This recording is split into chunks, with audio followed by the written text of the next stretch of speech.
সারা দেশের ন্যায় পলাশবাড়িতে আজকে 13 অক্টোবর উদযাপিত হচ্ছে। আপনারা জানেন বাংলাদেশ একটি অতি ঝুঁকিপূর্ণ দুর্যোগ প্রবণ দেশ। এই দেশে বিভিন্ন ধরনের দুর্যোগ সংঘটিত হয়ে থাকে।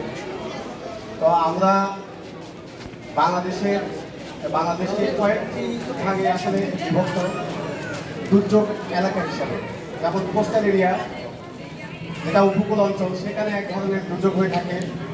আবার দক্ষিণ অঞ্চলে সমুদ্র বেষ্টিত এই অঞ্চলে এক ধরনের দুর্যোগ হয়ে থাকে।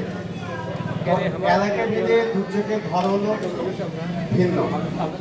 যেমন আমরা এই পলাশবাড়িতে বসবাস করি, যেমন এই গাইবান্ধা জেলায় নদীবেষ্টিত উপজেলাগুলো যেমন সুন্দরগঞ্জ, সদর, সাগাটা, ফুলছড়ি, ওইখানে ওই সমস্ত উপজেলার যেমন নদীবেষ্টিত, সেখানে কিন্তু নিচু এলাকায় পানি বাড়লে সেখানে কিন্তু বন্যা হওয়ার একটা প্রবণতা দেখা যায়।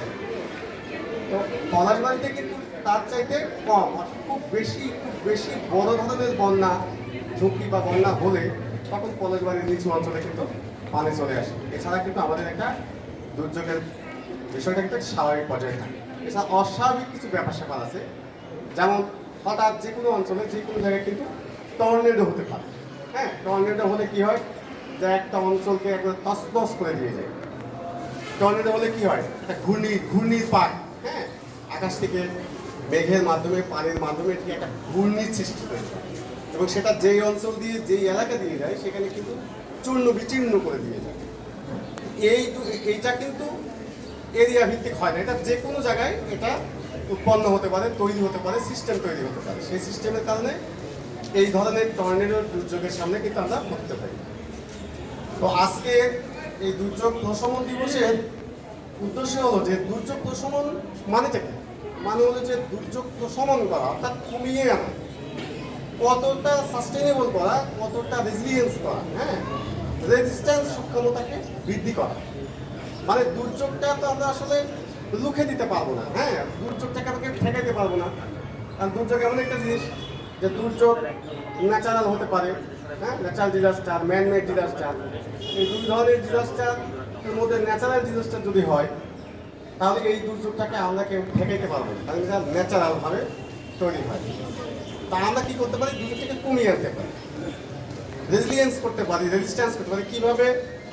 ধরো আমাদের ঘর বাড়ি যদি দুর্যোগকালীন মুহূর্তে যে মৌসুমটা থাকে, আমাদের ঘর বাড়ি যদি লো ল্যান্ডে থাকে, নিচু এলাকায় থাকে, যেখানে পানি ওঠার সম্ভাবনা আছে, জলবদ্ধতা হওয়ার সম্ভাবনা আছে, আমরা চেষ্টা করলে সেখান থেকে কি একটু উঁচু করে ঘর বাড়ি নির্মাণ করলে আমরা ওই ধরনের দুর্যোগ থেকে বেঁচে উঠতে পারি। আবার ঘরের খুঁটি, ঘর বাড়ি একটু শক্ত করে নির্মাণ করতে পারি। সক্ষমতা থাকলে আমরা একটু পাকা ঘর বাড়ি করতে পারি।